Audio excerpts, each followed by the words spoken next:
Good evening, everyone, and welcome inside the bubble. We have a special edition filming on site here at the Plymouth Ice Center at the Premier Bank Holiday Classic. Matt, it is crowded in here today.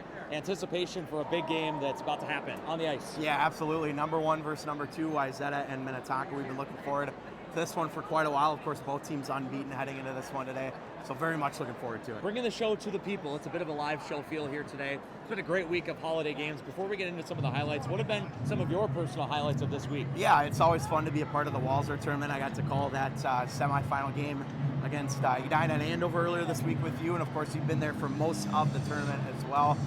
Was over at Maple Grove as well to see Rosemont as well take on Maple Grove. So you get to see all these high quality matchups that you normally wouldn't see during the regular season when you got teams from the North Metro, South Metro, really all over the state as well. So I think that's part of what makes this weekend so special. Holiday hockey extravaganza of games. Let's get into some of the highlights. Let's go to the Midwinter Meltdown Tournament. Lakeville North looking for a signature win as they take on top-ranked and undefeated Hill Murray. It's the Pioneers, though, who will strike first in the first period. That's Josie Skoogman who gets it to find the back of the net. 1-0 Pioneers. Late stages now of the first period. Grace Zahn makes the initial save, but the big rebound fools Zahn, and that's Addie Bolby who gets the power play goal. Power play was a big theme in this first period for Lakeville North as they get another power play goal. And guess who? Addie Bolby with her second power play goal of the period as the Panthers go up 2-1 into the second period. And they will take a 3-1 lead as it's Anna Thomas who gets the even strength goal. Could this be an upset brewing? We'll find out as Hill Murray now is looking to take advantage of their power play. And they do as Sophie Olsen gets the power play goal for Hill Murray. It's 3-2 coming down the stretch in this one. And with the empty net, Lakeville North's Addie Bolby is going to get the hat trick, and that would seal the deal. Lakeville North hands the Hill Murray Pioneers their first loss of the season, a 4-2 win for the Panthers. Send you now out to Braemar for the Wayzata tournament. This was semifinal number 1 between Minnetonka and Stillwater. Picked this one up early stages of the second period. It's a 4-on-3, and the skippers, Senya Leeper, sets up Molly Ryan for the power play goal, and the skippers go up 1-0 early in the frame. Now watch this play here by Lauren Goldsworthy to lead the rush. She charges to the net to create a lane for her shooter, and Lauren Mack snipes it up over the shoulder of Lily Timmons. Mack, her team leading 11th goal at the time. Later it's 2-0. Layla Hemp shuts down Josie St. Martin, who gets a step on the defense, and then later in the shift, Senya Leeper gets a goal of her own. Not a replay, folks. That was just like Lauren Mack's goal to make it 2-0. Leeper makes it 3-0. Into the third period we go, though, and the Ponies on the forecheck. They create a turnover, and Olivia Desjarnet finds the back of the net, cuts it to 2. A big goal for the Ponies, who get on the board. However, literally the next shift, Kendra Distad steals a loose puck at the blue line, and she snipes it home. It is 4-1 Skippers, and they restore the 3-goal lead. However, watch this one here on the rush. Josie St. Martin goes tick, tick, boom, as she snipes it into the back of the net on the big slap shot. Wow, that was an impressive one, and unfortunately for the Ponies, not enough, but we wanted to get that one in there. 5-2, Minnetonka wins it. Edina and Andover, a great rivalry renewed here in the second semifinal of the Wayzata tournament. Andover here going to tuck this one in. It's Nora Sauer who makes it 1-0 on the power play. And penalties in this game were handed out like Halloween candy. The teams go 1 for 16 combined on the power play, but Nora Sauer, an even strength tally here to make it 2-0. And then in the third, the empty netters put home by Hannah Olsen as Andover shuts out Edina. A 3-0 win, 8th win rather in the last 9 games against the Hornets for Andover. All right, Midwinter Meltdown back to Eden Prairie, semifinal number 1 between EP and Creighton. We're scoreless deep into the third period, and Gianna Kowalkoski is going to find that loose puck. Genevieve Street, Allie Dahl pick up the assist. Kowalkoski gets the game's only goal in a shutout for Tegan Swanson in net for EP. That would advance the Eagles to the championship game of their home tournament. Lakeville North looking to continue the momentum of a big win over Hill Murray against another top 5 team in Benilde St. Margaret's first period. And it is the Lakeville North Panthers who strike first. Oh, guess who it is? Addie Bolby, no surprise there, who has been a stud so far this year for the Panthers. Benilde-St. Margaret's now looking to tie first period. This one somehow gets through the goaltender. It's the freshman Tala Hansen with the even strength tally. Second period now, Lakeville North going to get a breakaway. It's Addie Bowlby. Beautiful move to fool the goaltender, and that is filthy. Makes it 2-1 in favor of Lakeville North. Benilde-St. Margaret's, though, certainly would not go away. Ellie Stewart's going to get the initial shot, and the big rebound put home by number 97, Kendall Hassler. That makes it a tie game now into the third period. And there is your game winner from Bryn Heising. A big one for Benilde-St. Margaret's as they get the win over Lakeville North. 3-2 onto the championship they go. For the third year in a row in the Walzer tournament, Minnetonka and Andover locking up, this time in the championship game. Take you into the second period now, about halfway through the little give and go. Distad, look at that saucy feed for the one-timer, but Distad hit the post. That was the skipper's best look, really, in regulation. We come down the stretch. Bella Finnegan's rushing the puck up the ice. She goes hard to the net, but Claire Hills, who is working on a 10-period-plus shutout streak at the moment, gets this one into the shootout. So officially, folks, it's a tie, but we got to crown a champion of the Walzer. So to the shootout we go, and Senya Leeper, the Bemidji State commit, finishes it off 1-0 Skippers. First shooter for the Huskies, Hannah Christensen, and she's going to have a nice move of her own. Look at the hands there. Slides it backhand on Layla Hemp. To the second round we go, and you're going to want to check this one out, folks. Lindsay Avar, the Cornell commit, and she is going to go to the net slow, pulls out the Forsberg and the finish. Oh, what a shootout goal. Kenzie Jones to keep it alive, and this is in the bottom of the third. Jones against Hemp, and Jones goes glove side. Layla said she got a piece of it. It also hit the iron as well, and the Skippers win it 2-1 in the shootout, although, as I said, officially a tie for the record books. All right, we go to the championship now of the Midwinter Meltdown in Eden Prairie, the Red Knights and the Eagles. And this is the Red Knights who strike first. Goal credited to Stevie Harris, who gets Benilde-St. Margaret's up 1-0 with 7:23 to go in the first. Late stages of the second now, Benilde will take that 2-0 lead. That shot from Tala Hansen completely fools the goaltender. It's 2-0 Red Knights. Eagles, though, not going away as this one's going to be put home past the goaltender, Walsma. That's Ella Pino with the goal. It's 2-1. But then late in the third, check out this bounce for Hill Murray as Grace Bendixson is all alone on the breakaway. She'll cash it home. That would seal the deal. A 3-1 win for Benilde-St. Margaret's as they win the Midwinter Meltdown tournament.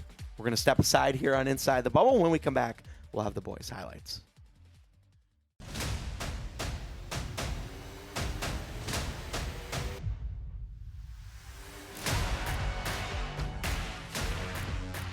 One new place, plus two of everything, plus one budget. Life math is complicated. Financial experts Hi there. make it easier. Affinity Plus.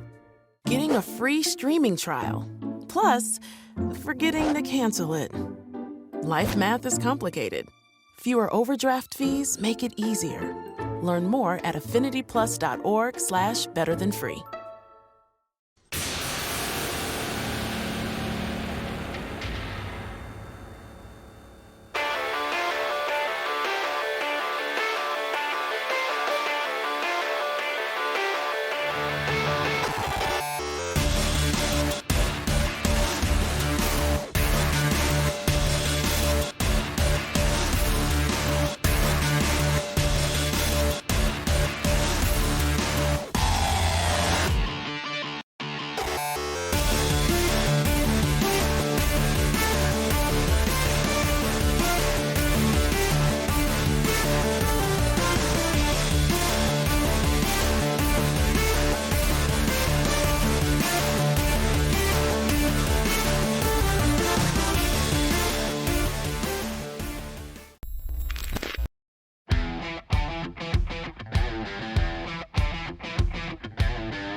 We will roll the boys' highlights with Holy Family BSM from the St. Louis Park Rec Center, part of the Premier Bank Holiday Classic. We pick it up opening minute of the first period, and Eric Charchenko will find the back of the net, and Holy Family goes up 1-0. Into the opening minute now, period number 2, as the Red Knights down low. Ben Norris able to bank that one home as it, I think, hit some skate, maybe hit a Holy Family skate, and the Red Knights tie it at 1. Couple minutes later, it's going to be Dylan Popane who sends the shot wide. A.J. Ulrich, though, follows, banks it in off the goaltender, 2-1. Those goals looking eerily similar.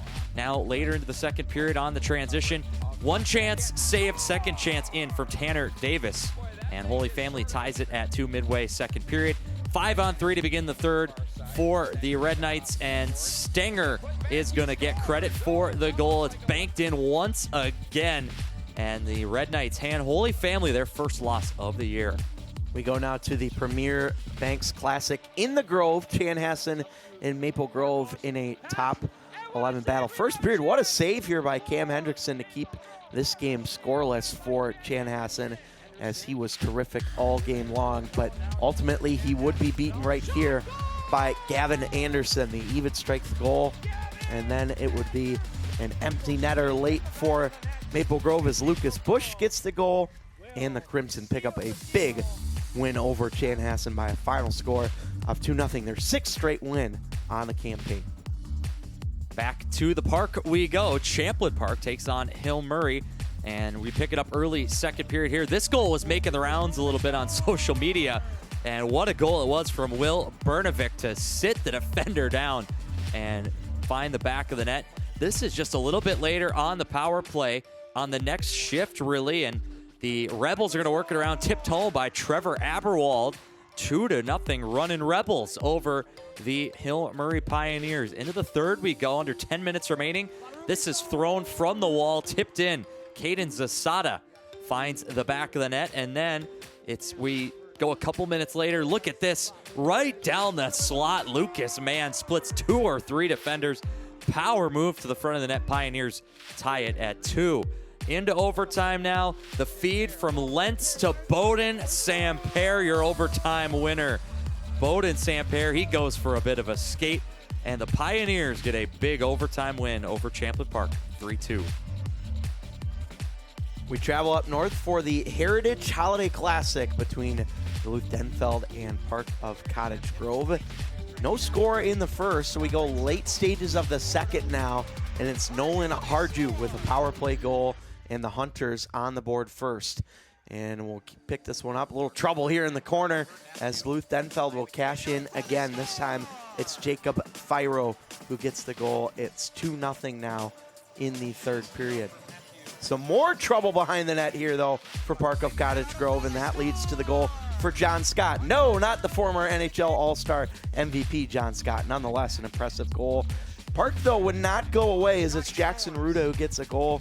That comes 11 minutes into the period. And then again on the power play. 2 power play goals for Jackson Ruda. Makes it 3-2, but ultimately the comeback effort falls short for the Wolfpack as Duluth-Denfeld wins this one 3-2. St. Thomas Academy taking on Edina from the Dakota Ice Center this past week, and we picked this up first period. It's going to be Nico Russ. Look at the move there from Russ and the finish to boot. That's a nice goal by Russ, who goes crashing into the boards. STA goes up 1-0. Just a couple minutes later, Jackson Nevers finishes off his own rebound there on the backhand to tie this one up at 1. Taking into the final minutes of the first period here, the Cadets on the attack, and Jimmy Zavarol, he's going to get credit for the goal. He banks it in off a defender there to beat Bertram 2-1. Cadets into the second.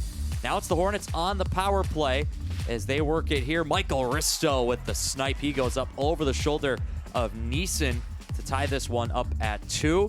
But then it's STA who bounces right back. Jimmy Zavarol will get a second goal here as he finishes off the rebound. Cole Braunhausen's shot is finished off by Zavarol, and that would be it. No scoring in the second half of this one. Cadets over the Hornets 3-2.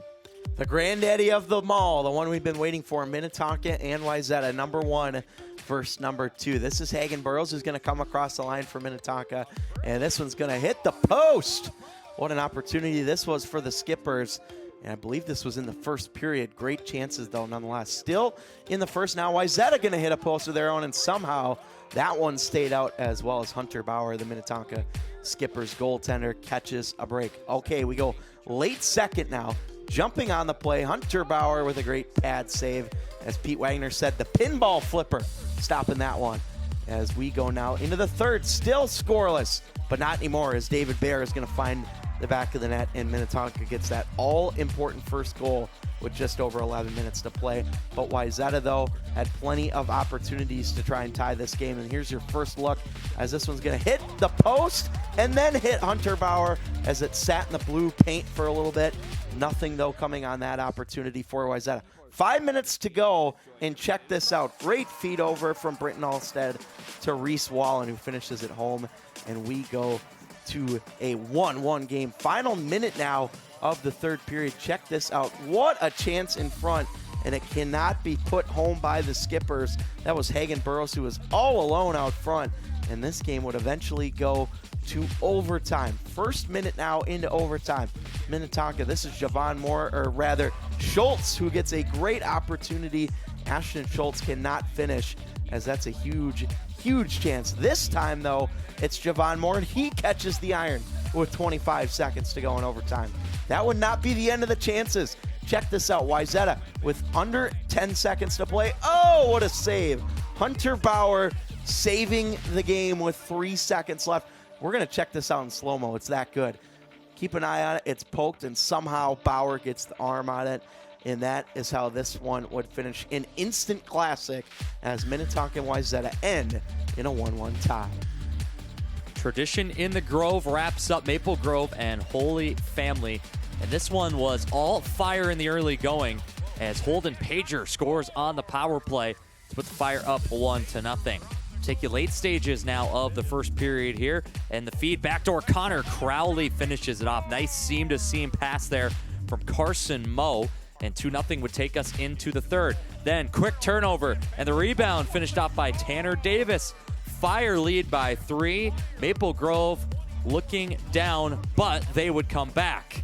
They would first respond with Lucas Bush finding the back of the net on the power play. And then just about a minute later, it's going to be Connor Stelgis down low who finishes that nice feed off from the point. All of a sudden, a 1-goal game. Later, 3-2 still. Lucas Bush on the rush, weaving through the zone. He goes blocker side, and keep that one in the memory bank, folks, because 6 minutes later, Bush, similar spot. He goes to the same side, and Lucas Bush finishes off the hat trick in style. 4-3. Maple Grove comes all the way back, and Bush wasn't done yet. He has a 4-pack there with the empty netter. Maple Grove sweeps its way through the tradition in the Grove with a 5-3 win over Holy Family.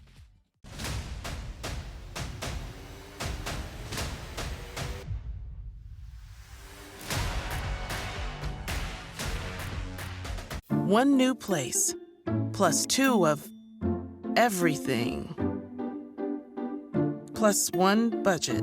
Life math is complicated. Financial experts Hi there. make it easier. Affinity Plus.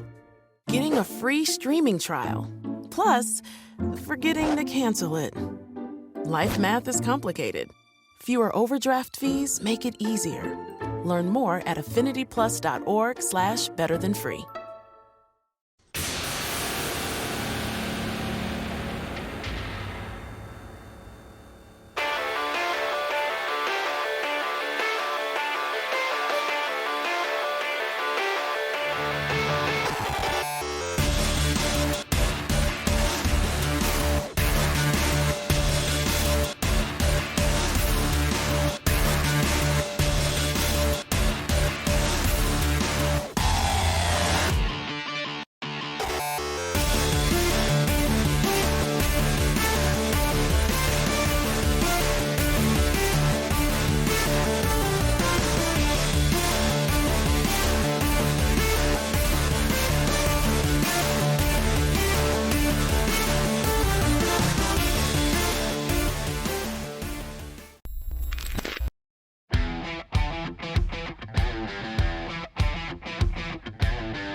Welcome back to Inside the Bubble here on Kare 11 Plus. It's time now to take a look at our St. Cloud State Player Spotlight for the week. And it is Mason McElroy of the Benilde-St. Margaret's Red Knights. The Red Knight goaltender has battled adversity through injuries. He's a multi-sport athlete who not only plays baseball and hockey, but has desires to be a play-by-play broadcaster one day. Let's go out and learn a little bit more about Mason McElroy. Yeah, I think he is definitely a Frank Brimsek finalist. I don't think there's not a question in my mind. First word that comes to mind, Mason McElroy. Stud. Second word. Competitor. No, he's always been the same. This joyful kid, always got a smile on his face. He always comes ready to play. The Bantam year, he was awesome, and this year he's really stepped it up, and he's been great for us. I like the attention. I like how there's the team aspect to the game, and then I like every night how I can come in, and if I play my game, I can help my team secure a win each and every night and win games 1-0, 6-5. As long as there's a W at the end of the night, it's a good night. When I got Mason, I saw a competitive kid and an athlete. Honestly, as a coach, pretty much everything I could ask for from an intangible standpoint. What he brings to the rink, his attitude, his coachability, and some of the stuff you can't teach, speed, quickness, and things like that. And so I knew it was going to be a lot of fun to just get to work and start molding and crafting and looking at some of the opportunities we could take advantage of to take his game up a notch a little bit. And a lot of that's credit to him. He's come a long way, I think. Jonathan Quick was my kind of idol growing up. I liked how he's kind of floppy, always had the highlight reel saves. And my dad, he never played hockey. He was a football guy, but he played some boot hockey, goalie, and so he threw me in the mini hockey net, and that's kind of where I fell in love with the game. Yeah, I think it's something with my sophomore and junior years. I played a little more like Jonathan Quick and a little too all over the place at times, and that's something me and my goalie coach, Grant Holler, have worked on to refine my game and to play a more calm, cool, and collected game. So I'd like to take all the credit, but it's the guys behind the scenes that help me play my game to the best of my abilities. As a leader, you can't ask for anything else. He has a great attitude every single day. He comes to work hard every single day. I think he sets the right tone, whether that's practice, whether that's game day. Preparation is massive for him. He puts the time in, and I think himself and his other captains on this team have done a fantastic job, I think, setting the tone. And it's just been really fun to watch them come into their own and cultivate a phenomenal atmosphere for this group to play under. I think beating Edina this year early and kind of sending a statement that, we can hang with them. They ended our season 2 years in a row, and we were 0-3 in the last 3 efforts, so it was good to go into their building and get them back. So, yeah, I know growing up I always wanted to play high school hockey, and at Providence it's Class A, so I've always wanted to make that jump to the Class 2A level, and it's just a little bit of a different game playing at this speed, and so it's been awesome. Coach Pauly kind of gave me the keys to the kingdom from day one, and I'm so appreciative for him and the staff, and so it's been a fun ride. He's a good student, and I'm not just saying that. I've had him have him American. I think I have him for psych this spring too, so I'm looking forward to that. He's such a pleasant kid. I mean, you love coaching him, but teachers like him too, and he's gotten that student recognition award a few times from math teachers and science teachers, and it's like, so kids, the people at school really like him. So he's not just a great hockey player. He's a great student. Just a really good kid. History, social studies. I actually had Coach Pauly last semester for history, so that was a lot of fun. Do you want to do something with it? I don't think so. I think if long term I want to do kind of an announcing gig would be awesome, kind of like you. So be on a podcast, something like that. Haven't really ironed it out yet. I am not at all shocked that he wants to go into broadcasting. This guy has a $1 million personality. I mean, he just does, and he's very pleasant. He's got a great sense of humor. Knows the game, so he's well equipped for that career. You're healthy this year. Yeah. You were not probably feeling great last year. Yeah. How good does it feel? Is it like a new lease on life for you? Yeah, it's awesome. I know last year I've been in love with the game, and I started to find myself almost falling out of love with it. It almost became more of a job than a game, and so I wasn't having as much fun. But now done a lot of work with Fortis Academy and to refine my lower body and make sure everything's clicking right. And so through the first third of the season here, it's been awesome. So can't thank them enough. No, yeah, he'll always be a big part of my life. He's also on the baseball team too, so I don't get to get away from him for much longer. So, yeah, I'm just really proud to have him as a friend, and he's just a great kid. He's having a great senior year, and I think he's just enjoying that. And I think that's what's really important, not just for Mason, but for all the kids. Like, you know what? Just embrace what you have, enjoy it, and just see what happens. Welcome back to Inside the Bubble here on Kare 11 Plus as we get ready to take a look at our top 5 upcoming network games of the week on the boys and girls side. We'll start on the boys side on Thursday. We've got a good one in the Lake Conference. This Wayzata taking on Buffalo. Of course, the Bison, a pesky team to watch out for this year in Section 8AA. We'll see if they can spoil the evening for the Wayzata Trojans. Also on Thursday, another big Lake Conference matchup featuring Minnetonka and Hill Murray. Of course, Hill Murray will travel across Metro to that one as they will take on the Minnetonka Skippers. And then on Friday, we've got Holy Angels visiting Gentry Academy. And then a couple of good ones on Saturday. Great rivalry in Class A. It is Orono taking on Delano Brandon. And then finally, Holy Family at Edina. That's a Holy Family team that a lot of people have been impressed with so far this season. Yeah, man, I have my eye on that Saturday slate because Holy Family beat Edina at Braemar last year, so they renewed that matchup in the new year in 2024. And then Orono Delano, always spirited when those two teams come together. Their last meeting was the section final back in the spring. It was indeed. Now let's take a look at the upcoming girls' games of the week. On the girls' side, Warroad and Bemidji battle for the second time on Tuesday, the 2nd of January. Orono BSM in a Metro West battle on Thursday night. Wilmer will take on Brainerd Little Falls Central Lakes Conference also on Thursday night. And then we get the first Minnetonka Edina battle in the Lake Conference on Saturday. Crookston at Gentry in a Class A versus AA matchup. But Matt, Minnetonka at Edina has an interesting flavor to this game. Both teams will be missing their starting goaltenders at the U18 World Championships. Yeah, it's going to look a little bit different for sure, but I think you look at the talent that both these teams have. The depth is so strong. I think it's going to be an equally impressive game even without those key players. All right, it's time now to take a look at our upcoming free-to-watch Hockey Night in Minnesota games here on Kare 11 Plus and MN Hockey TV. We'll start it out on Thursday night, January 4th, a big battle out of Section 3AA on the boys' side. It is the Rosemont Irish, who have been very strong so far this year, against the Eastview Lightning, Brandon. And Rosemont and Eastview kind of two of the teams that have made a push in 3AA, but they haven't been able to really beat either Cretin-Airm Hall or St. Thomas Academy in recent time. But Eastview, they did beat St. Thomas earlier this year, and Rosemont playing very good hockey. These are two quality teams that absolutely could go to the state tournament. Yeah, and you look at 3AA this year, I think it's really as close as it's been in a while, especially those 4 teams at the top that you mentioned. This will be the first of 2 meetings in the South Suburban this year. This one coming to you from Rosemont. And I'm very curious about this one.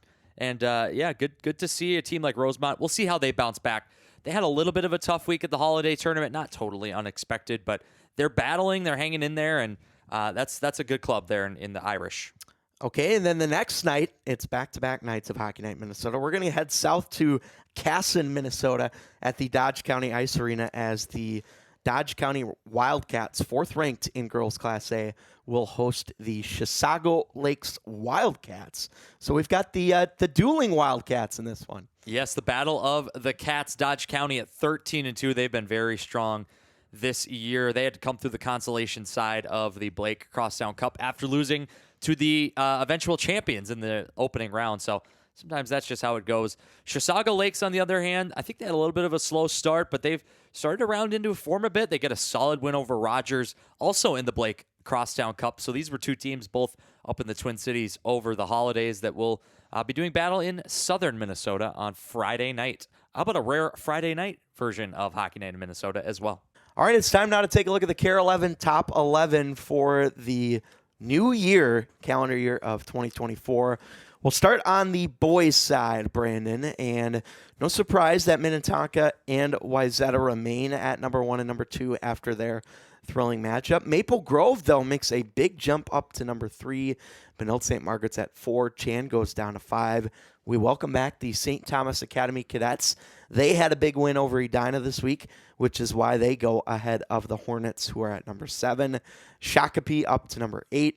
Rosemont falls to 9. Holy Family stays at 10. And for the first time in quite a while, we welcome back the Eden Prairie Eagles.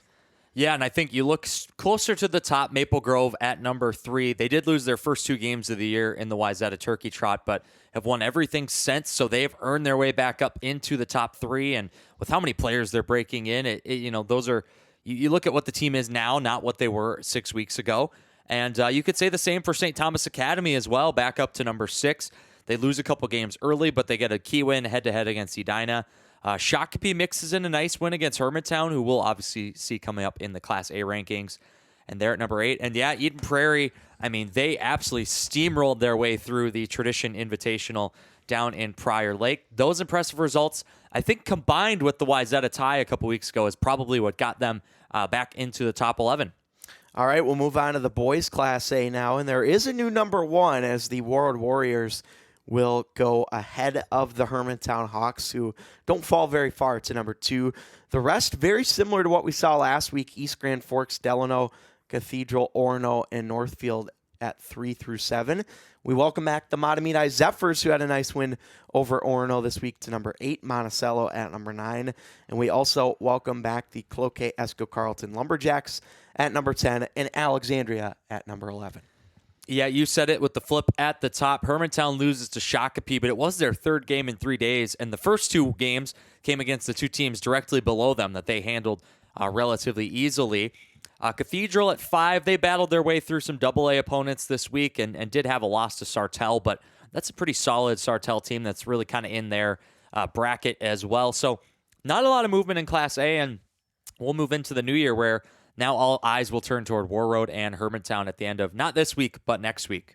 Yeah, looking forward to that matchup for sure. And let's go ahead now and look at the girls AA rankings, Brandon. Yeah, so girls AA is going to stay relatively the same as well. Hill Murray at the top, wins over Minnetonka and Andover earlier this year.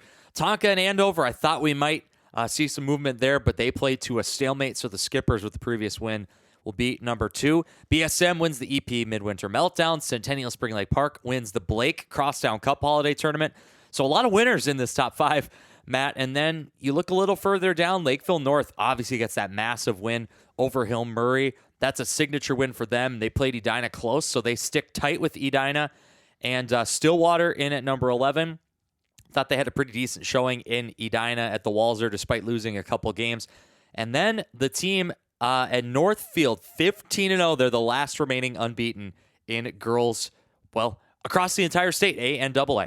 Yeah, it's been impressive to see Northfield. Of course, they still have some upcoming difficult games they'll have to deal with, but these are a lot of good teams at the top. Moorhead, I think you could argue, could be up near that 5-6 mark, certainly, and Lakeville North obviously gets up ahead because of that big win over Hill Murray. So there's a lot of teams that are really sort of in that middle of the pack mix, but I think what we're starting to see is Hill Murray, Minnetonka, and Andover are kind of your clear front 3 now. What order is still to be determined. There's some upcoming matchups that'll determine that certainly in the future, but now we will go to the girls Class A, which we will get here in just a second.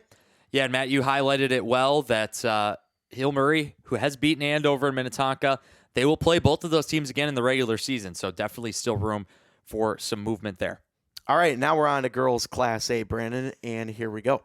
Yeah, girls Class A, Orono stays at the top. They lose in the championship game in the Blake Crosstown Cup. Holy Angels loses in the championship game in the Kaposia Classic at South St. Paul. It was a tie against Champlain Park Coon Rapids that they lose in the shootout. Warroad takes its spot back at 3 after they beat Crookston in the Hockeytown Holiday Classic, but Crookston kept that game really close, and I think that helped them stay where they're at. They slot in behind Duluth Marshall and Proctor Hermantown, but I think Crookston might be a little closer to that 4 through 6 range than we maybe had previously thought. And then Mound West Tonka stays at 8 there. Albert Lee, South St. Paul, and River Lakes round out the top 11. Yeah, and you look at a team like Proctor Hermantown, they were idle this past week, didn't participate in any holiday tournaments, but they are a team to watch out for. They play a very difficult schedule, but they close the year with 5 straight wins if I'm not mistaken, and they've got some other upcoming challenges in the new year as well. So that's a team that I could see potentially moving up a little bit further. But then again, Crookston, yeah, you mentioned them. They played Warroad, a 4-3 loss, so they end up splitting. And of course, we're likely going to see them in the Section 8A final, you would think. So it could be a very good chance for the Pirates to get to the state tournament. Albert Lee at 11-3 has been very consistent. Don't have a super strong schedule compared to some of these other teams, but Duluth Marshall did have a tie as well to AA Wayzata this week, but they do kind of remain in that 5-6 range, you would think. Yes, and Duluth Marshall, they won the Herb Brooks Holiday Classic this past week at Ritter Arena. A tie against Wayzata, their first tie of the year. They're 15-1-1, but they win the shootout. Shootouts were a bit of a theme in the championship games of tournaments this week, which is great to see. Wrapping up another exciting edition of Inside the Bubble, our holiday hockey feast that we had here this week, Matt. And we got a big game to take in here this afternoon. Obviously, you would have already seen the highlights between Wayzata and Minnetonka, but let's hope it's a good game. And what are some final thoughts from the week? Yeah, I mean, it's been an absolutely busy week for us. Looking forward to continuing to have another great upcoming week of games. We've got the holidays in the rear view now, so full stride ahead towards the state tournament. It's coming up rather quickly. Well, until next time on Inside the Bubble, we'll see you next year, and have a very happy New Year, everyone. See you in 2024.